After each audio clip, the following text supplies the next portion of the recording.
मेरे प्रिय सभी बच्चों, मेरे लाडले भाइयों और बहनों, मेरी माताओं बुजुर्गों, पीछे हमने बताया कि अब आप ब्राह्मण की अवस्था में आ गए हो और यहाँ आकर आपका सारे ये प्रकृति के जितने भी क्लेश हैं इन सब का शम और दमन हो चुका है, शमन और दमन हो चुका है। आपका मन, बुद्धि और चित्त भी अब आपकी आत्मा के सुर में सुर ही मिला रहा है। अर्थात जो आपकी आत्मा कह रही है अब आप वही कर रहे हैं। आप अपने तरीके से कुछ नहीं कर रहे। आप वैसे भी जैसे कर्म, अकर्म और विकर्म हो जिनको हम बोलते हैं ना, आप विकर्म की अवस्था में हैं। जो हो रहा है वो अच्छा हो रहा है, जो नहीं हो रहा है वो भी अच्छा हो रहा है। यही जानकारी आपका ज्ञान कहलाती है।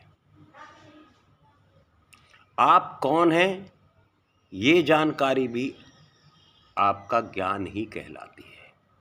जब आप यहाँ पहुँचते हैं कि मैं तो कुछ और हूँ और भजन के सिमरन के दौरान आप का शरीर कहीं दूसरी जगह होता है और आप कहीं दूसरी जगह होते हैं। ये जानकारी जब आपको होती है कि तुम्हारा मैं तो इस शरीर में अब हूं ही नहीं, ऐसा भी होता है कि मैं इस शरीर से बाहर चला गया हूं, उस जानकारी का नाम भी ज्ञान ही है।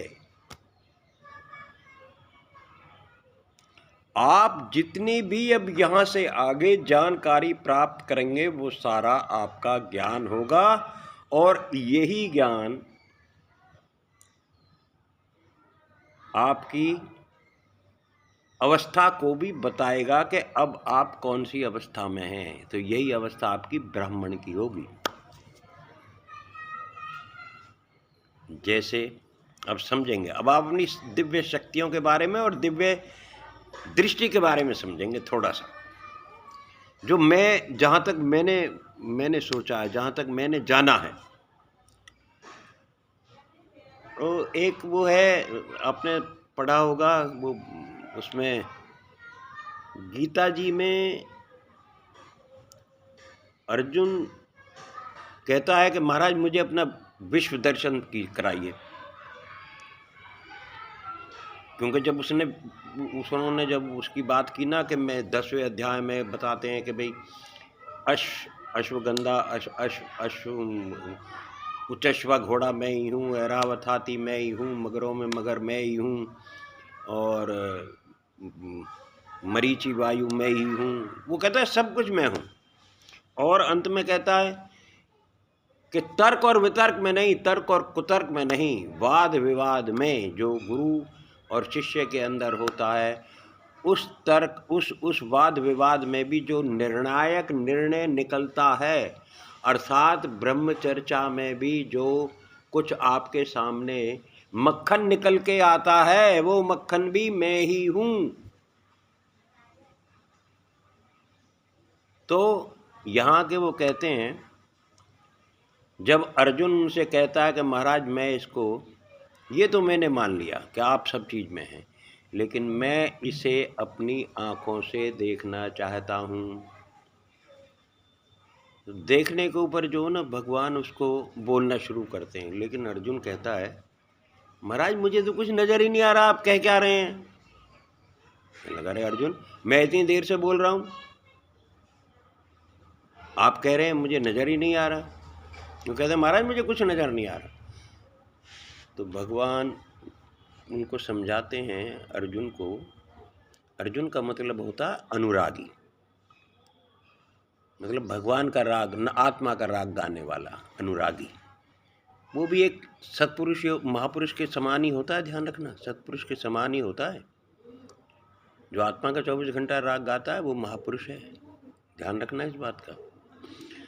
यहाँ आके जो ना वो ये कहते हैं कि अर्जुन ये सब कुछ तेरी समझ में जब तक नहीं आएगा जब तक मैं तुम्हें दिव्य दृष्टि नहीं दूंगा। तो कहता महाराज ये कैसे दोगे? कि ऐसे ही दूंगा जैसे संजय को वेद व्यास जी ने दी है। क्योंकि जिस दीपक में लौ है, जो दीपक जला हुआ है, वही दीपक दूसरे दीपक को जला सकता है। जो खुद स्वयं बुझा पड़ा है वो दूसरे दीपक को रोशनी नहीं दे सकता। जो दीपक खुद बुझा पड़ा है वो दूसरे दीपक को नहीं जला पाएगा। कहते हैं महाराज ये फिर मुझे क्यों नहीं देते आप? कहने लगे मैं दे रहा हूं, देख। फिर महाराज अर्जुन को दिव्य दृष्टि देते हैं और अपने उस रूप का नज़ारा जो है वो दिखाना शुरू करते हैं। और संजय को वहाँ जब वेद व्यास जी ने दिया था तो उसके लिए वो कहते हैं कि वेद व्यास जी एक मेरी तरह ही महापुरुष हैं। वो अपने आप को महापुरुष ही कहते हैं, योगेश्वर होते हुए भी। क्योंकि ईश्वरीय संचार जब शरीर में शुरू हो गया तो पूर्ण संचार के बाद योगी भी योगेश्वर ही कहलाता है। कि अगर मेरे पास ये क्षमता ना हो तुझे दिव्य दृष्टि देने की, और तेरे अंदर अगर इस दृष्टि को, इस दिव्य चीज को, इस अलौकिक चीज को अगर लेने की क्षमता नहीं है, ये तब भी नहीं हो सकती। तू अगर अर्जुन ना होता तो मैं ये दे नहीं सकता था, ये दूसरे को नहीं दे सकता मैं। क्योंकि तू अनुरागी है, मेरा परम मित्र है, मेरा पूरा सेवक है तू। मेरे प्रति तेरी चिंताएं, तेरी निष्ठा, तेरा प्रेम, तेरा भाव बहुत अधिक है, इसलिए तू इस लायक है। और ऐसे ही वहाँ संजय के लिए कहते हैं कि संजय में भी इस क्षमता को ग्रहण करने की शक्ति है। वहाँ जो अपने वेद व्यास जी थे उन्होंने वो शक्ति उन्हें दी हुई है कि वो हस्तिनापुर में बैठे हुए इस युद्ध को कुरुक्षेत्र में देख रहा है और महाराज धृतराष्ट्र को वहां बताता है। इसलिए तू अब देखेगा, मैं तुझे दिव्य दृष्टि देता हूं, आप इसके माध्यम से देखिए और इसको समझिए। ये ताकत अब आपके अंदर आनी शुरू हो गई है और आ गई है, समझ लो। इसलिए इस ताकत को पाने के लिए तुम्हें भजन, तुम्हें चिंतन, ये धारावाही होना चाहिए एकदम,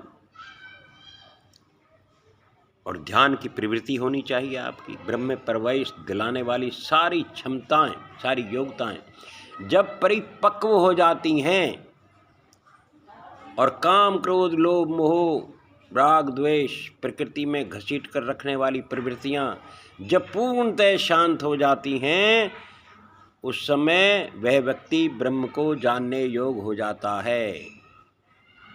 तो अब आप ब्रह्म को जान चुके हैं। आज के लिए इतना ही, फिर देखेंगे जब मुलाकात होगी। और मैं बता रहा हूँ फिर आपको कि कल मैं आपकी शक्तियों को कैसे बांधें, अपनी शक्ति को, इसको कैसे बांध कर रखें, कैसे दें दूसरों को, इसके ऊपर हम कल चर्चा करेंगे। भारत माता की जय। जय हिंद की सेना। राधे राधे।